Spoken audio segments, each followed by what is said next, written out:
Salmo 55. Confiar en Dios contra un enemigo traicionero. El título de este salmo es al músico principal, Enaigot. Masquil de David. El salmo describe un tiempo de algún tipo de rebelión o lucha de poder contra David, y en el que un líder clave en la lucha fue un socio de confianza que traicionó a David. La ciudad es peligrosa debido a la rebelión y David clama a Dios.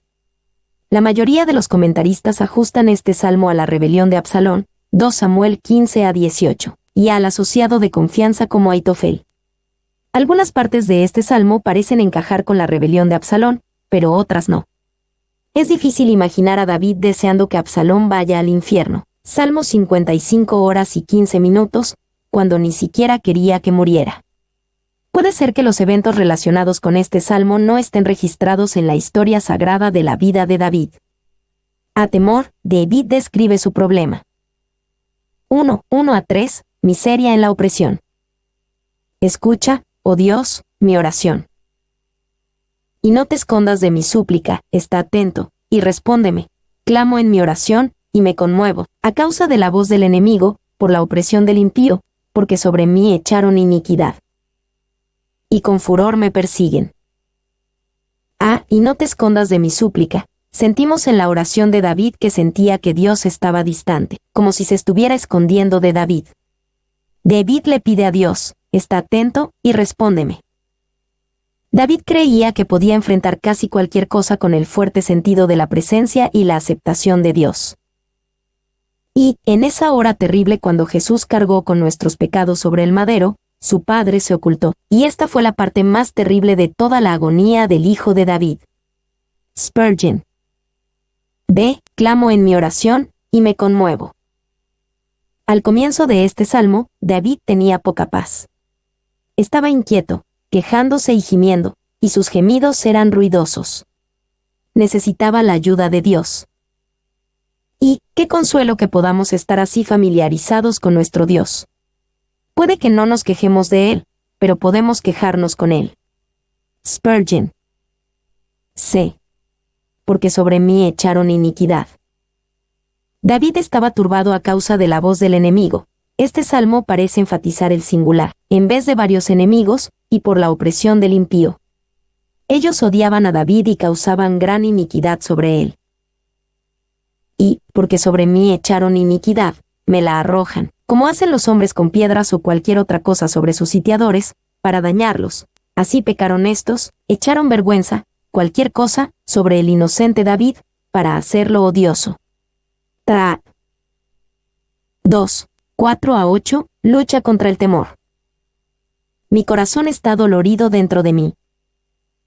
Y terrores de muerte sobre mí han caído, temor y temblor vinieron sobre mí. Y terror me ha cubierto, y dije, quien me diese alas como de paloma. Volaría yo, y descansaría, ciertamente huiría lejos, moraría en el desierto. Selah me apresuraría a escapar. Del viento borrascoso, de la tempestad. Mi corazón está dolorido dentro de mí, y terrores de muerte sobre mí han caído. El estrés de esta crisis le causaba a David angustia mental, aumentada por el peligro real de muerte. Todo esto hacía que David temblara de miedo y sintiera que el terror le ha cubierto. Y está dolorido, su corazón palpita como una mujer en trabajo de parto. Benchmeren.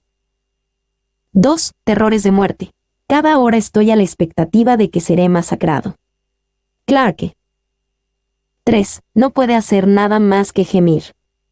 Su corazón se retuerce en él. Como una avalancha, terrores mortales han caído sobre él y lo han aplastado. El miedo y el temblor han traspasado su ser interior, y el horror, una palabra rara, que la LXX, Septuaginta, aquí traduce como oscuridad, lo envuelve o lo cubre, como lo hace un manto. Maclaren. 4. Clarke señaló que descripción tan natural y verdadera es esta de los pasos que conducen al horror abrumador.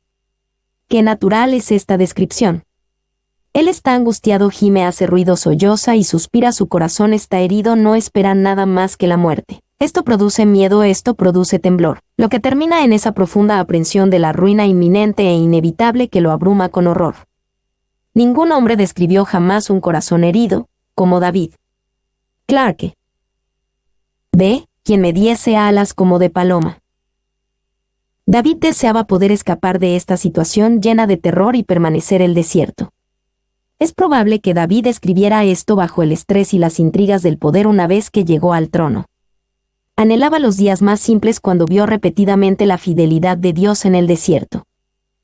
Y un viejo escritor nos dice que hubiera sido más honorable para él haber pedido la fuerza de un buey para soportar sus pruebas, que las alas de una paloma para huir de ellas. Hay, citado en Spurgeon. C. Me apresuraría a escapar del viento borrascoso, de la tempestad. Si David tuviera alas de ave, simplemente escaparía de sus problemas actuales. La mayoría de la gente puede identificarse con el anhelo de David. Y, como paloma, la cual, temerosa y perseguida por aves rapaces, vuela, y muy rápido y lejos, y hacia lugares solitarios, donde se esconde y se asegura en los agujeros de las rocas, o en algún otro lugar secreto y seguro, todo lo cual representa adecuadamente la disposición y el deseo presentes de David.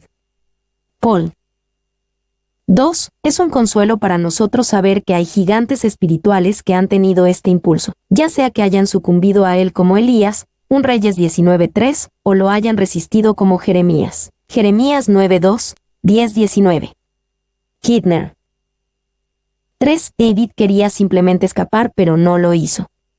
Así que el deseo del salmista no era más que un deseo, y él, como el resto de nosotros, tenía que pararse en su puesto, o estar atado a su estaca, y dejar que los enemigos y las tormentas hicieran lo suyo. McLaren. B. Furia. David le pide a Dios que se ocupe de sus enemigos. 1, 9-11. Destrúyelos, oh Señor. Destrúyelos, oh Señor, confunde la lengua de ellos. Porque he visto violencia y rencilla en la ciudad, día y noche la rodean sobre sus muros. E iniquidad y trabajo hay en medio de ella, maldad hay en medio de ella. Y el fraude y el engaño no se apartan de sus plazas. Destrúyelos, oh Señor, confunde la lengua de ellos. De la referencia repetida al discurso de sus enemigos, versículos 3, 9, 11 y 12, sentimos que se trataba de una especie de ataque susurrante contra David que era lo suficientemente grave como para poner en peligro su vida. Aquí ora para que Dios dividiera a los que hablaban mal de él. Y muchos ven una alusión a la confusión de lenguas en Babel, Génesis 11, 1, 9. Su oración es perspicaz y una lección para nosotros. Él recuerda cómo trató Dios con Babel, 55, 9, otra ciudad arrogante, explotando la división inherente del mal. Kidner. 2. Si este salmo está relacionado con la rebelión de Absalón y la traición de Aitofel, la respuesta a la oración se registra en 2 Samuel 17, 1, 23 cuando hubo división de opiniones entre los consejeros de Absalón, Aitofel y Husai. B. Porque he visto violencia y rencilla en la ciudad. Los ataques contra David pueden haber comenzado con palabras, pero no terminaron con ellas. La gente caminaba por la ciudad día y noche causando problemas a David. La crisis que se avecinaba no era solamente un problema para David, sino para el pueblo de Dios en general. Y la ciudad santa se había convertido en una guarida de maldad. Los conspiradores se reunían en la oscuridad y hablaban en pequeños nudos en las calles incluso a plena luz del día. Spurgeon. C. Y el fraude y el engaño no se apartan de sus plazas. La inestabilidad y la intriga hicieron que toda la ciudad fuera insegura. 2, 12-14, una reflexión sobre la amargura de la traición de un amigo. Porque no me afrentó un enemigo, lo cual habría soportado, ni se alzó contra mí el que me aborrecía, porque me hubiera ocultado de él, sino tú, hombre, al parecer íntimo mío, mi guía y mi familiar, que juntos comunicábamos dulcemente los secretos. Y andábamos en amistad en la casa de Dios. Porque no me afrentó un enemigo, lo cual habría soportado. David. Se refiere a una persona específica que hablaba en su contra. Afrentó. Este era alguien que una vez estuvo alineado con David, que sin embargo se alzó contra él. Y ninguno es un enemigo tan real como los falsos amigos. Spurgeon. B. Sino tú, hombre, al parecer íntimo mío, mi guía y mi familiar. El hombre sin nombrar era un compañero y amigo para David. Ellos solían ayudarse mutuamente con consejo, que juntos comunicábamos dulcemente los secretos, y solían ir en amistad en la casa de Dios. Y el salmista siente que la deserción de su falso amigo es el peor golpe de todos. Podría haberse preparado para soportar las injurias de un enemigo, podría haber encontrado armas para repeler, o un refugio en el que escapar de enemigos descarados, pero la bajeza que olvida toda dulce compañía anterior en secreto, y toda asociación en público y en la adoración, es más de lo que puede soportar. Maclaren. 2. No sabemos exactamente cuándo sucedió esto en la vida de David, si fue antes o después de su pecado con Betsabé y el encubrimiento del asesinato de Urías. Sin embargo, la conexión de las palabras de David aquí con su pecado contra Urías es asombrosa. Lo que David estaba describiendo sin saberlo en este pasaje conmovedor era también la esencia de su propia traición a Urías, uno de sus amigos más acérrimos. 2 Samuel 23:39. Kidner. 3:15. Petición a Dios por venganza. Que la muerte les sorprenda, desciendan vivos al Seol. Porque hay maldades en sus moradas, en medio de ellos. Que la muerte les sorprenda, desciendan vivos al Seol. Esta declaración notablemente fuerte de David muestra cuán peligroso era el hombre para la paz del pueblo de Dios, y cuán profundamente había herido a David. Era una oración fuerte, pero era una oración que dejaba la venganza a Dios, y David se negó a vengarse él mismo. Y la frase, desciendan vivos al Seol, es un claro eco de Números 16:30, donde Moisés había pedido prueba de que los rebeldes en su tiempo, al resistirlo a él, resistían a Dios. Kidner. B. Porque hay maldades en sus moradas, en medio de ellos. David le pide a Dios que traiga un juicio tan severo porque las maldades estaban tan profundamente arraigadas en ellos. Y parece significativo que David no mencione específicamente a su antiguo amigo en esta maldición. De hecho, parece hacer distinción entre sus enemigos, que son malditos aquí, y su antiguo amigo en la sección anterior, que no es maldito. Bois. Sé fe, encontrar descanso en Dios. 1:16-19, confianza en Dios a pesar de los ataques del enemigo. En cuanto a mí, a Dios clamaré. Y Jehová me salvará, tarde y mañana y a mediodía oraré y clamaré. Y él oirá mi voz, él redimirá en paz mi alma de la guerra contra mí. Aunque contra mí haya muchos, Dios oirá, y los quebrantará luego el que permanece desde la antigüedad, por cuanto no cambian. Ni temen a Dios, sí. En cuanto a mí, a Dios clamaré, y Jehová me salvará. David repentinamente cambia de orar por destrucción, a declarar tranquila confianza en Dios. Es una indicación más de que pudo dejar su crisis y sus enemigos en las manos del Señor, quien los salvará. Y el salmista no se esforzaría por enfrentarse a las conspiraciones de sus adversarios con conspiraciones, ni imitaría su incesante violencia, sino que, en oposición directa a su comportamiento impío, recurriría continuamente a su Dios. Spurgeon. 2. Si estoy leyendo bien el texto, aquí tenemos a David hablando solo, y lo que debemos esforzarnos por hacer es hablar con nosotros mismos, tal como David hablaba consigo mismo. Spurgeon. B. Tarde y mañana y a mediodía oraré. La confianza de David en Dios se basaba en una sincera dependencia de Dios, demostrada por la oración constante. Todo esto le daba a David la confianza en Dios para decir, Él oirá mi voz. Y los hebreos comenzaban su día por la tarde, y por eso David menciona primero la tarde. Clarke. C. Él redimirá en paz mi alma de la guerra contra mí. David sentía que su alma había sido rescatada, comprada, redimida, de la confusión y la crisis, hacia la paz. La batalla continuaba, aún había muchos contra él, pero su alma estaba en paz. D. Dios oirá, y los quebrantará luego, el que permanece desde la antigüedad. David estaba confiado en que el Dios eterno respondería a su oración. Por cuanto no cambian, ni temen a Dios, el sentido de la frase por cuanto no cambian. Es algo oscuro. Probablemente se refiere a la idea de que no cambian para bien o que no han tenido que cambiar debido a la adversidad. Y el hecho de que no tengan cambios está estrechamente relacionado con el hecho de que no teman a Dios. La palabra se usa en otros lugares para cambios de vestimenta o para el relevo de los guardias militares. Calvino y otros entienden los cambios como vicisitudes de la fortuna, y por lo tanto, atraen el verdadero pensamiento de que la prosperidad ininterrumpida tiende al olvido de Dios. Maclaren. 2. La mayoría de los que tienen pocas o ninguna aflicción y pruebas en la vida, tienen poca religión. Se vuelven suficientes para sí mismos y no invocan a Dios. Clarke. 2. 20-21. La traición del enemigo de David. Extendió el inicuo sus manos contra los que estaban en paz con él.